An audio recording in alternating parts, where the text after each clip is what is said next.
Yo soy Joaquín, perdido en un mundo de confusión.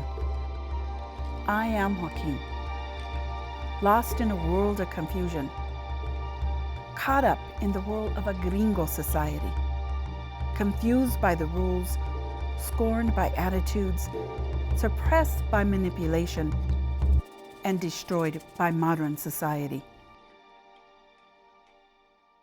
Colorado Experience is made in partnership with History Colorado, inspiring generations to find wonder and meaning in our past and to engage in creating a better Colorado. HistoryColorado.org. with funding provided by the University of Denver, celebrating 150 years, the Denver Public Library, the Colorado Office of Film, Television, and Media, with additional funding and support from these fine organizations and viewers like you. Thank you.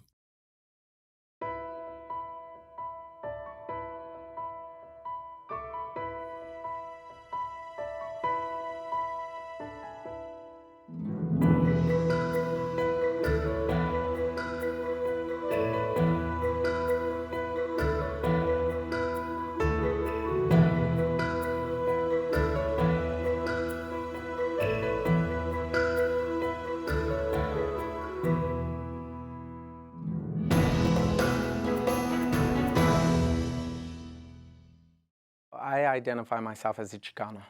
I refer to myself as a Latino or Hispanic. I use them interchangeably. I self-identify as Mexican. My mom always said we're Spanish American. I identify myself as an honorary Chicana. Latinos, it's a pretty broad word. We were called Mexican Americans. Called other things as well, but at least for the census, it was Mexican Americans. At various times, I've called myself a Hispano, a Mexicano, Mexican American, Chicano, an American. I dare say sometimes I even think I'm a human being. We had been called many things. Initially, the term Chicano was a derogatory term from Mexico that meant somebody that left Mexico perhaps, or is of Mexican descent, now living in the United States, that it meant you weren't truly Mexican. We took that term and turned it on its head.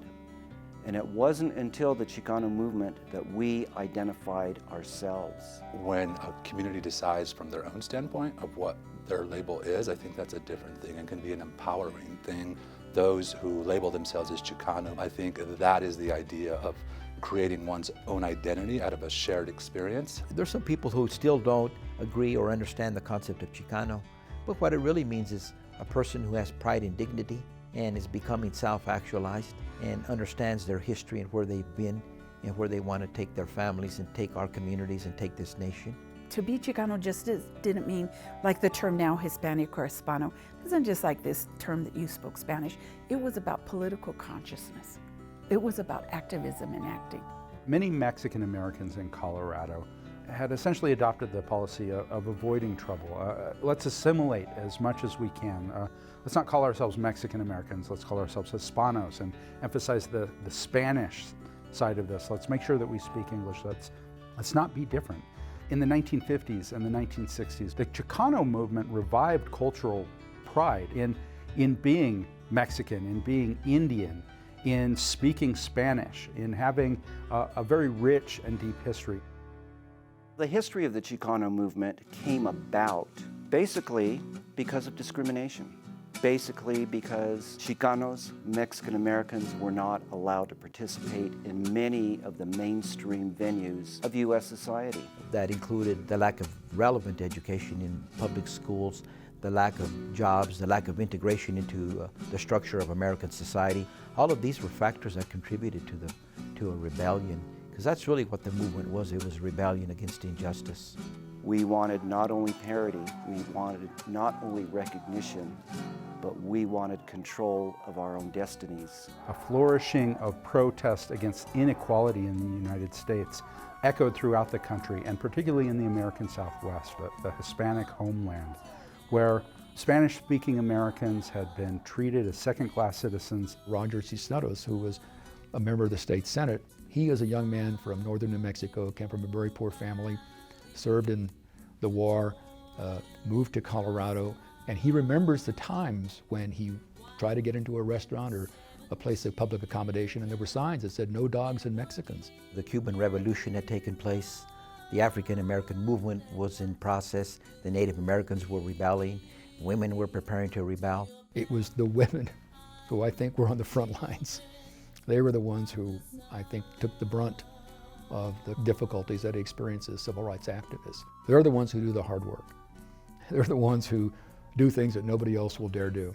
Women and Latinas are usually the ones who are the most courageous. And in many ways, they are the unsung heroes.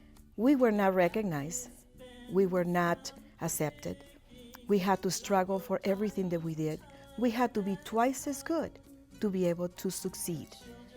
We had to be bilingual. We have to be empowered, and we have to truly trust ourselves because nobody else would. Women were critical thinkers. Women had ways of looking at the world that perhaps men didn't, and that many times voices were squelched, and women stood up in meetings and said, you know, we're part of this organization. We need to incorporate our voices too. To oppress women when you're talking about fundamental liberation is a contradiction. I was raised predominantly by my mother, who was a very strong, independent woman. A lot of what I was taught in regards to what I learned about the Chicano movement, the strength and the intelligence that is coupled with that was given to me through her. It's very critical that the mother plays the role of the educator and the one who influences them to kind of take that into the next generation. My mother was the person that transferred culture and tradition. She's the connection to that feminine part of me that is Chicana, Mexicana, India. She transferred that idea of family. The women were the strength of keeping family together.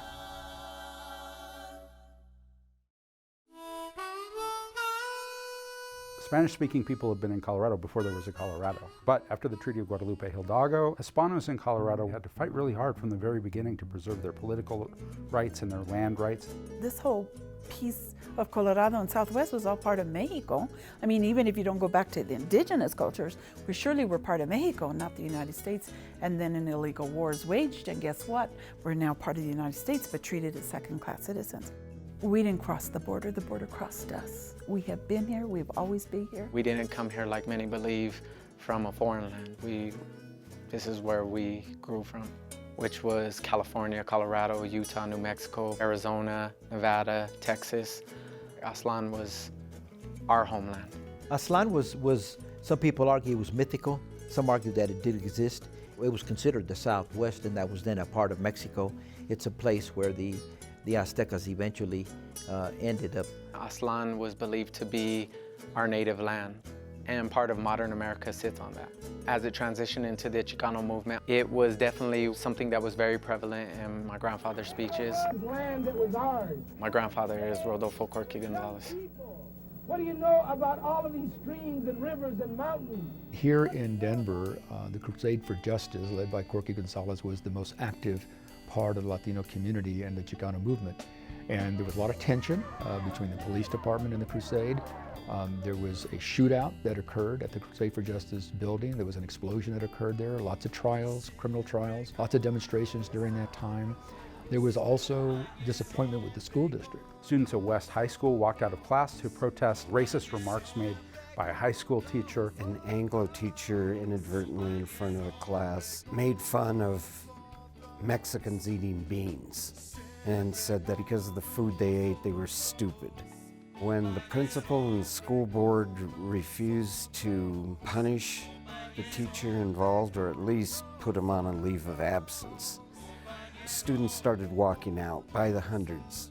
The West High walkouts in Denver, Colorado were one of several actions across the Southwest where Chicano students were beginning to organize against the discrimination and racism they were finding in the school systems and the inequalities that existed. Up in Boulder, the United Mexican American Student Association organized protests and boycotts and even took over a campus building to assert their rights in the school. That ended in violence when a number of activists were actually blown up in two separate explosions. Los Seis de Boulder. 3 individuals in 2 different cars According to police sources, it is alleged that they had created some dynamite bombs.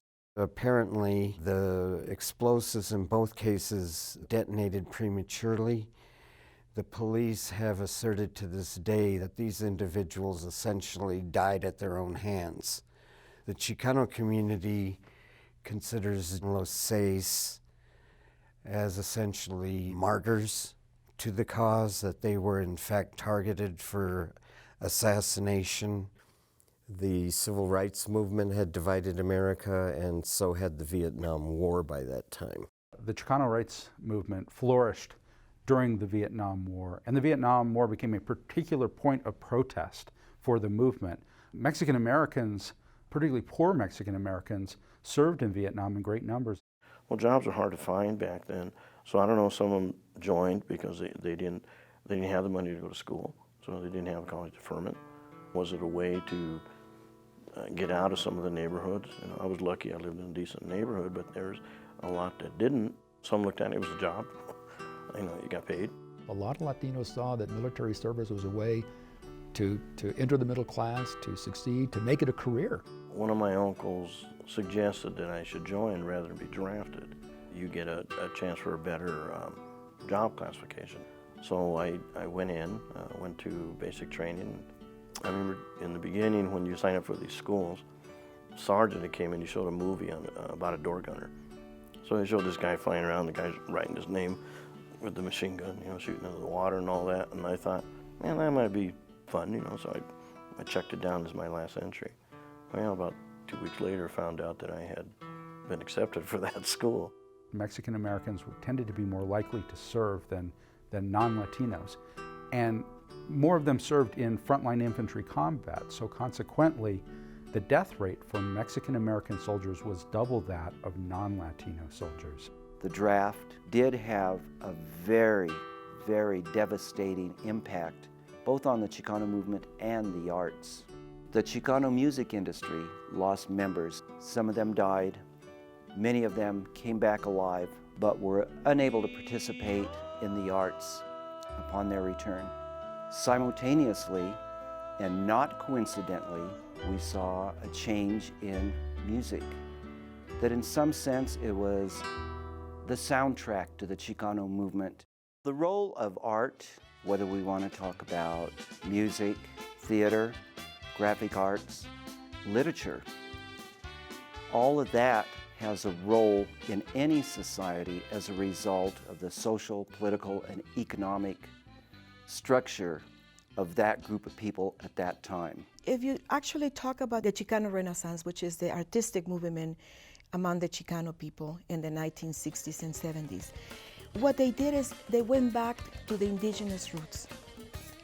They take a look at rituals and customs and traditions, and those are the elements that constitute the beginning of the new Chicano expression in art. So when I arrived in 1975 here in Colorado, there was a lot of groups already and a lot of artists already working actively. At that time, muralism and printmaking were the two mediums used by Chicano artists to do their work. We were using that technique to be able to make art public. Not only to put a mark on the wall and create a mural, but to make a comment about our community, about our philosophical influences, about our aesthetic. You also have a collaboration between the artists and the poets. Poetry is the soul of the community. Through the movement, people began to write poetry. People began to realize the power of the spoken word. It's a form of communication, and that's how we teach our kids. My son asked me one time, he says, "Dad, can you write a rap?" And I said, "Andres, the question is whether rappers can write poetry." So I began to study the question of rap and the question of poetry and spoken word and hip-hop culture, because that was the nexus to the poetry that had been created in the movement. When rap came about, there were several artists, Chicano rap artists, that were very influential, that kept the ideals of self-determination, of cultural pride in their music and in their spoken word. Shoot your brains and realize the West Side's on the rise. Besides the negativity about our community, Brazilian now it's some Chicanos down for pride and unity. Gotta come together, do whatever it takes to change this life we live. It changed genre, but that's okay. It's still the written word, and it's still literacy. Literacy is part of being educated, and when people are left illiterate, they can't participate in society. We have nonprofits, the Chicano Humanities and Arts Council, El Museo de las Americas, Su Teatro. I mean, all of those are venues that were products of the Chicano movement that are here today, that are becoming institutionalized. To leave your legacy, you have to develop institutions. And then you have to make sure that the institutions are going to thrive and be successful economically, culturally, and politically. In the general context of the 1980s, you saw these emerging leaders that moved into the political, social, and academic circles. We saw us as a community jump from kind of that grassroots reality to the political mainstream reality with folks like Polly Baca, Federico Pena, and Richard Castro, and folks who, at least here in Colorado, started to run as candidates and actually win their elections. In 1982, I decided to run for mayor of Denver. And that was an extraordinary experience because in 1982, Hispanics were only 18% of Denver, unlike today where Latinos are almost 40% of the city. And back then, the registration was only about 7%. So only 7% of the registered voters were Hispanic. And so when I ran, a lot of my friends told me, you shouldn't run. And I had some very close friends of mine who were Anglo and said, Federico, I hate to tell you this, but Denver's not ready for a Hispanic mayor. I didn't run as a Hispanic mayor of Denver. I used to tell the media, why did you call me the Hispanic mayor of Denver? You didn't call Mayor McNichols the Irish American mayor. Why don't you just call me a young 36-year-old lawyer who happened to have good ideas for the city and wanted to make a contribution? Race was never an issue, and the people of Denver must be proud of that. The Latino and the Chicano community began to grow its voice in that sphere. Electoral politics became part of that path in getting that voice. But we've always have been very true to the educational piece as well. Education is considered to be a pathway to upward social mobility. Without an education, what can you get? The most impactful group in the country are Hispanics because they are the youngest in the country. They're going to be the largest ethnic group. And if we don't educate that group, we will fail as a nation. We will stumble on ourselves and not succeed. Education is at the heart of every Latino or every Chicano and continues to be the main focus.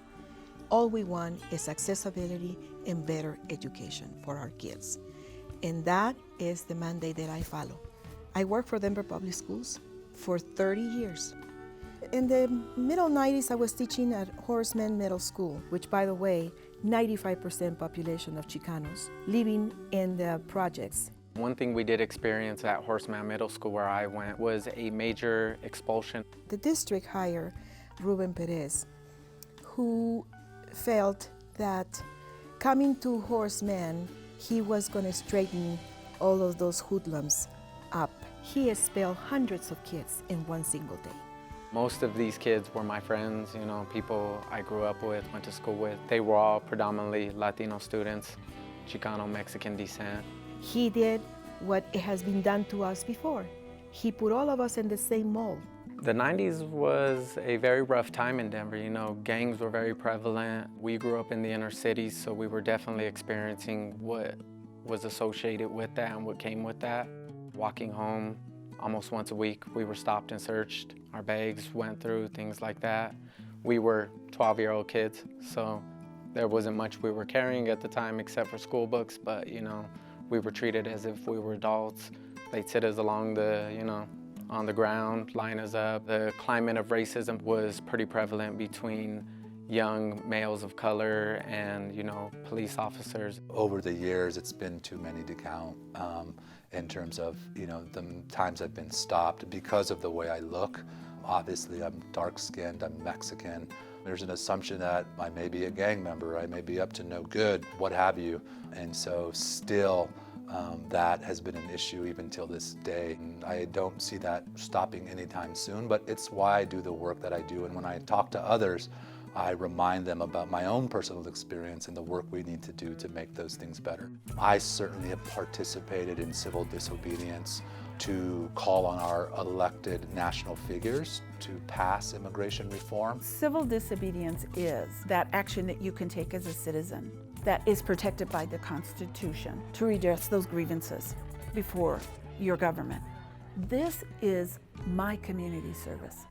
I'm in service to my community by taking this action. When you get right down to it, activism is about expanding and preserving opportunity, whether those are educational opportunities or work opportunities. New kinds of opportunities arose that crystallized the Chicano movement once again. Opportunities around the right for immigrant laborers to find work and not to be harassed, the right to allow immigrants to find avenues to become citizens, and the ICE raids, the Government Immigration Agency raiding meat packing plants up in Greeley. Mexicans are very hard workers. If they're here without papers, then they can be easily exploited. They're perceived as fungible commodities. If we don't pass constructive, comprehensive immigration policy, the 11 or 14 million people that are here are going to become a permanent working underclass. That's already happened, and it's going to repeat itself if we don't do something. These kinds of issues electrified a new generation of reformers and of activists who came together in order to do what Chicano activists had always done, expand and preserve opportunities for the next generation. We've got to look at immigration as an opportunity to make the country better and not to make the country worse. And so how we deal with immigration is going to say something about us as Americans, as a nation, but it will also send a message to almost 50 million Hispanic Americans in this country who will continue to grow, continue to prosper, continue to be politically powerful. In 2006, when we had 75,000 people here in Denver marching for immigrant rights, the largest political event in Denver history. The 2006 march was quite surprising to all of us that were part of organizing that. I was very humbled by the number of activists that came together and organizations that came together. It shocked us all. It was unbelievable that people kept coming and coming and coming. It could have got out of hand, but we were so well organized. Not a single arrest. That made me cry. I started thinking of a lot of other people like Lalo Delgado, who had fought for immigrant rights for decades, only to get a handful of people out. And then all of a sudden, there's 75,000 out, 5 million from coast to coast.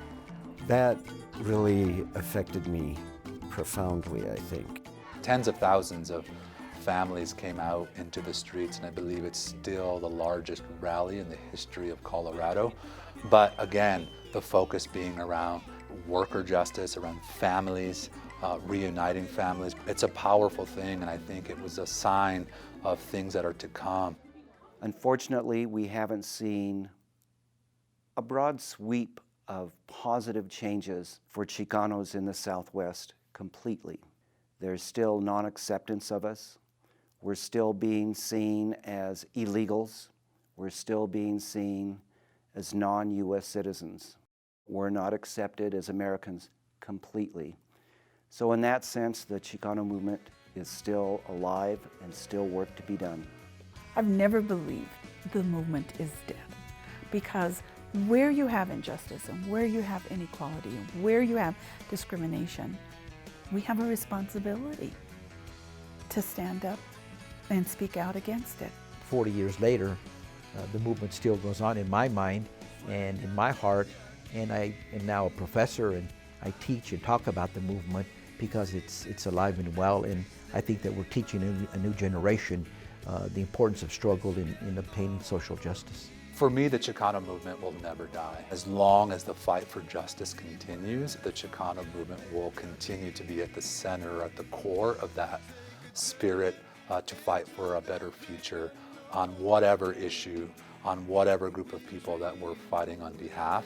That movement is to be given the opportunity to fully contribute in this country and on this planet. What is in your spirit, what is in your soul, what is in your mind, and what you want to be as an American. What do you want to be as a citizen of the planet? And that, to me, supersedes any label. And we all have to get there. It's not just about the Chicano movement anymore. You know, it's not about anybody's movement in particular, but more a movement of the human race and a movement to end suffering altogether, to end poverty, to reevaluate how we go about education, how we're teaching the kids and how we're producing our future leaders, how we spread arts, how we inspire the next generation to want to lead this movement of humanity. So we're not done. We're just starting. I am Joaquin. The odds are great, but my spirit is strong. My faith unbreakable. My blood is pure. I am Aztec Prince and Christian Christ. I shall endure. I will endure.